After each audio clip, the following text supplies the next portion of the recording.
प्रिय साथियों, आप सभी का हार्दिक स्वागत है। और जैसा कि हम सभी इस वार्तालाप पे चर्चा कर रहे थे कि जो डिप्टी कमिश्नर रिचर्ड्स है, रिचर्ड्स की वाइफ हैं जो लीज़ा अपने ही ऑफिस में काम करने वाले, अपने मतलब रिचर्ड के ऑफिस में काम करने वाले बाबू से उसकी कॉस्ट के बारे में जानने का प्रयास करती हैं और उससे वार्तालाप करती हैं। आइए संवाद को आगे बढ़ाते हैं। मैम कहती हैं, I have no thread. Ma'am ने जब से थ्रेड्स के बारे में पूछा तो वो बताता है, I have no thread madam. उसने खिसियाई सी मुस्कान के साथ कहा, no thread, then you are no Hindu.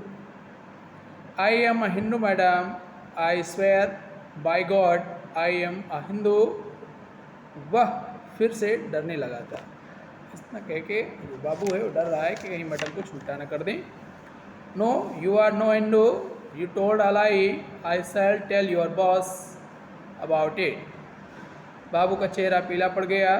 कमीज़ के बटन बंद कर कोट पहनते हुए उसने घबरा कर कहा मतलब वो परेशान सा नज़र आ रहा है। I tell you sincerely madam, I am a Hindu, my name is Roshan Lal. Roshan Lal, but the cook's name is Roshandeen and he is a मुसलमान। यस मैडम, बाबू बोला। उसके लिए समझाना कठिन हो गया। He is Roshandeen madam, I am Roshan Lal, I am a Hindu, he is a Muslim. No, Richard told me you people have different names. फिर बाबू की ओर तर्जनी उठाकर झूठे आक्रोश के स्वर में बोली, no babu, you told a lie, I shall tell your boss. बाबू का गला सूख रहा था और दिल घबराने लगा। शहर में गड़बड़ के कारण ही तो यह पूछताछ नहीं हो रही है। मैम साहिब चाहती क्या हैं? सहसा लीज़ा अब उठी। Go babu, I shall tell everything to your boss.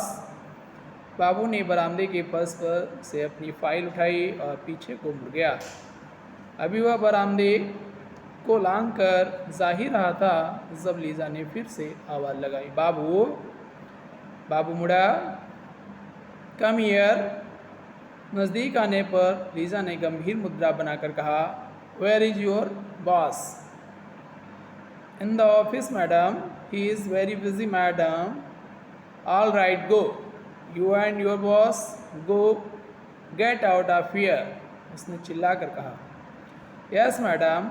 और बाबू फिर कांपता हुआ मुड़ गया। बाबू के चले जाने के बाद लीजा को जैसे मतली आने लगी। उसका हंसोड़ मुँह फिर विरक्त और वितृष्णा में बदलने लगा। बाबू को कंधे झुकाए हुए जाता देखकर उसे लगने लगा जैसे कोई लसलसा सा जीव जा रहा है। ना जाने रिचर्ड कैसे इन लोगों के साथ दिन भर काम कर सकता है। एक गहरी भूख सी उसके मन में उठी और वह उन्हीं कदमों बंगले के अंदर जाने के लिए मुड़ गई। इस प्रकार से लीज़ा ने अपने ही हस्बैंड्स के जो ऑफिस हैं, रिचर्ड्स के ऑफिस के कर्मचारी से बातचीत की। फिर परिदृश्य बदलता है। अब अगला दृश्य शहर का है। शहर में क्या हवा चल रही है, किस प्रकार की खबर है, उस बातों को लेकर के एक परिदृश्य सामने आ रहा है। शहर में सब काम जैसे बटे हुए थे। कपड़े की ज़्यादातर दुकानें हिंदुओं की थीं, जूतों की मुसलमानों की, मोटरों लारियों का सब काम मुसलमानों के हाथों में था। अनाज का काम हिंदुओं के हाथ में, छोटे छोटे काम भी हिंदू करते थे और मुसलमान भी। शिवालय का बाज़ार किसी दुल्हन के चेहरे की तरह खिला हुआ था। वहाँ रोज़ जैसी ही रौनक थी। कोई नहीं कह सकता था कि कहीं कोई तनाव पाया जाता है। सुनारों की दुकानों पर अनेक बुर्के वाली गांव की औरतें चांदी के जेवर खरीदने बनवाने के लिए जगह जगह बैठी थीं। हकीम लाभराम की दुकान के सामने दवाइयाँ कूटने वाले दो कश्मीरी मुसलमान नाक मुँह लपेटे दौरी में दवाइयाँ कूट रहे थे। कुबड़े हलवाई की दुकान पर लगभग रोज़ जैसी ही भीड़ थी। खोमचे वाला संतराम आज भी ठीक 1 बजे अपनी हथगाड़ी धीरे धीरे चलाता हुआ शराबों का बाजार लांघ कर शिवालय के बाजार में आ गया था और रोज़ की ही मुताबिक दर्जी खुदा बख्श और उसके दो भाइयों के लिए आधी आधी छटांग हलवे के 3 पत्ते बनाकर भेज रहा था। वातावरण में स्थिरता थी। सुबह की घटना से पैदा होने वाले तनाव कुछ दब गया था, कुछ बिखर गया था। जैसे जब परिस्थितियाँ बिगड़ती हैं तो चीज़ें थोड़ा बदल जाती हैं, माहौल अस्थिर हो जाता है, वही चीज़ है। सड़कों पर चहल पहल थी। खुदा बख्श की दुकान के सामने गली के सिरे पर कमेटी का कारिंदा सीढ़ी लगाकर दीवार में लगे लैंप की चिमनी साफ कर रहा था और लैंप में तेल डाल रहा था। नगर का कार्यकलाप फिर से जैसे किसी संगीत की लय पर चलने लगा हो। दर्जी खुदा बख्श की दुकान पर सरदार हाकिम सिंह की पत्नी उलाहना दे रही थी। बेवक्सिया, तू कपड़े की देसें भरसें या फेरे ही पावदा रहसें, कभी हमारे कपड़े भी सी कर देगा या रोज़ तेरी दुकान के चक्कर ही मारती रहूं। खुदा बख्श मुस्कुरा दिया। शहर की सभी हिंदवाणियाँ, सरदारनियाँ, विशेषकर खाते पीते घरों की औरतें उसे बक्सा ही कहकर पुकारती थीं। बक्से की दुकान पर शादी के लिए सिले जाने वाले कपड़ों का ढेर लगा रहता था। जद मैं कहंदा रिया बीबी भेजो कपड़े, तुसा कुछ ना कीता, सारियां सरदारियां लांघा दित्तियां, हुड़ वक़्त लांघ दे 16 हत्ता नाहिर मेरे। जब मैं कहता था बीबी लाओ कपड़े, आपने कोई परवाह न की। सारा जाड़ा बीत गया, अब वक्त तो लगेगा ही, मेरे 16 हाथ तो नहीं हैं। क्यों, जाड़ा कैसे बीत गया? क्यों भला? शिवराम के बेटे के ब्याह के 15 दिन बाद आपने बेटी की सगाई की थी या नहीं? तब कौन सा महीना चल रहा था? हाकिम सिंह की पत्नी हंसने लगी। हाँ भाई, तू सब जानता है।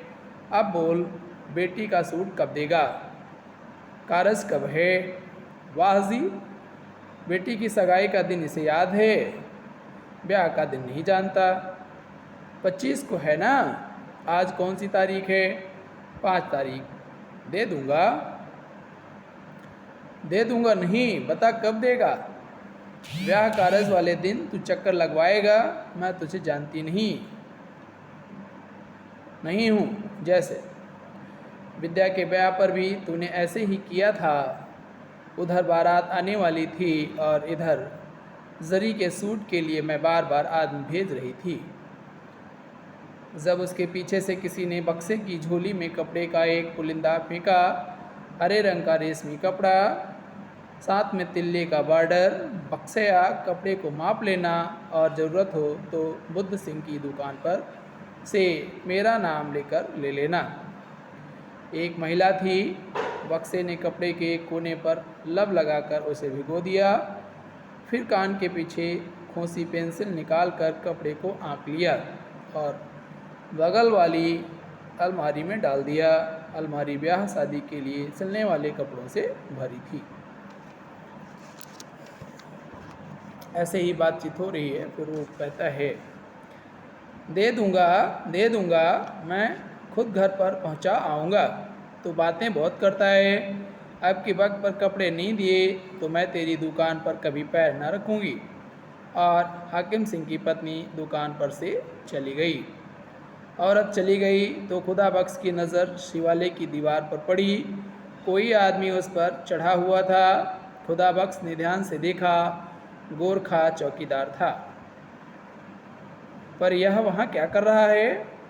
दीवार के पीछे शहर का पुराना मंदिर था, जिसका कलश दूर दूर से चमकता नजर आता था। उसी मंदिर की दीवार के ऊपर एक घड़ियाल लगा था। गोरखा चौकीदार उसी घड़ियाल को साफ कर रहा था। घड़ियाल क्यों साफ किया जा रहा है, ये बात पहले बताई जा चुकी है। क्योंकि नगर में परिस्थितियाँ विपरीत होती जा रही हैं और किस समय कभी खतरे की घंटी बजानी पड़े, इसलिए वहाँ पे जो घंटा टंगा है उसे साफ किया जा रहा है। देखो तो वह क्या है, खुदा बख्श ने अपने एक कारिंदे से कहा जो उसके पास ही बैठा मशीन पर कपड़ा सी रहा था।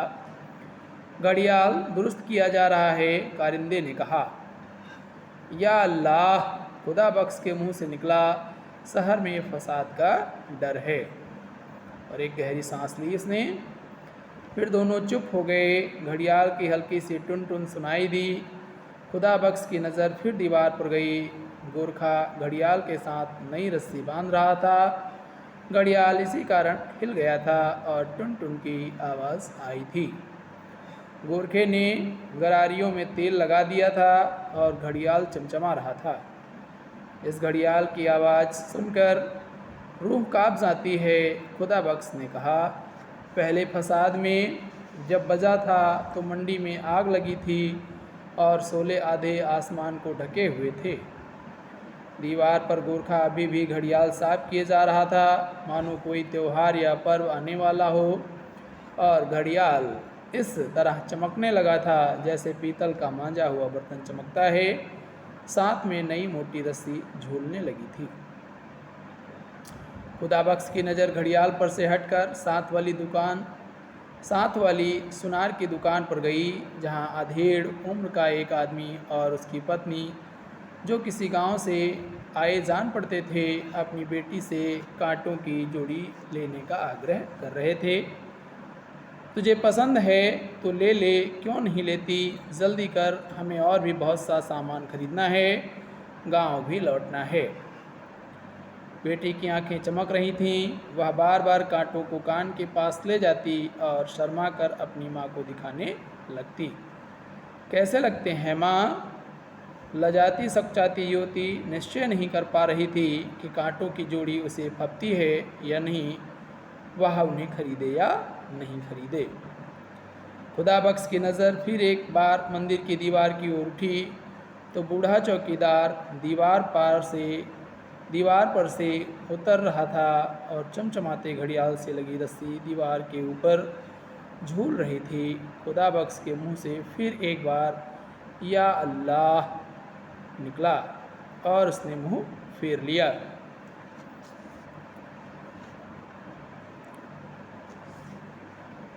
उधर फजलदीन नान बाई की दुकान पर मजलिस जमी थी। ढलती दोपहर के वक्त काम मंदा पड़ जाता है, जाने खबर। आसपास के यार दोस्त बतियाने आ जाते हैं और हुक्के के दौर में दीन दुनिया की बातें चलती हैं। बातों का सिलसिला शुरू तो उसी घटना से हुआ जो आज शहर में चर्चा का विषय बनी हुई थी, मगर बातों में से बात निकलती गई और उस नुक्ते पर जा पहुंची जहां बूढ़ा करीम खान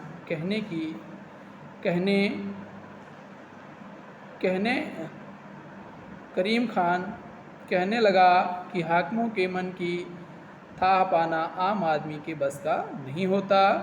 हाकिम दूर की सोचता है, उसके हर फेल के पीछे दूर अंदेशी पाई जाती है। जो कुछ वह देखता है उसे आम इंसान नहीं देख पाता। वह कहता है, अंग्रेज़ हाकिम की आँख चारों तरफ देखती है, वरना क्या मुमकिन है कि मुट्ठी भर फिरंगी 7 समंदर पार से आकर इतने बड़े मुल्क पर हुकूमत करें। अंग्रेज़ बहुत दानिशमंद है, दूर अंदेश है। बेशक आसपास बैठे लोगों ने सिर हिलाए। इसी दुकान में एक और नत्थी भी बैठा था, कहवे की प्याली सामने रखे, हाथ में लंबा सा रस का टुकड़ा उठाए। वह डुबो कर खा रहा था और ध्यान से करीम खान की बातें सुन रहा था। जब से उस सुअर के दड़बे में से निकला था, वह कभी शहर के एक हिस्से में तो कभी दूसरे हिस्से में चक्कर काट रहा था। जहाँ बैठता लोग सुअर की चर्चा करते सुनाई देते। राह जाते लोगों की बातें सुनते हुए उसके कान खड़े हो जाते। किसी वक्त उसे लगता जैसे लोग किसी दूसरे ही सुअर की बात कर रहे हैं, वह उस सुअर की बात नहीं कर रहे जिसे उसने ज़िबह किया था। पर फिर किसी वक्त लोगों की बातें सुनते हुए उसका दिल बैठ जाता। यहाँ इस नान भाई की दुकान पर भी बात अगर झगड़ा फसाद नहीं हो तो यह बड़ी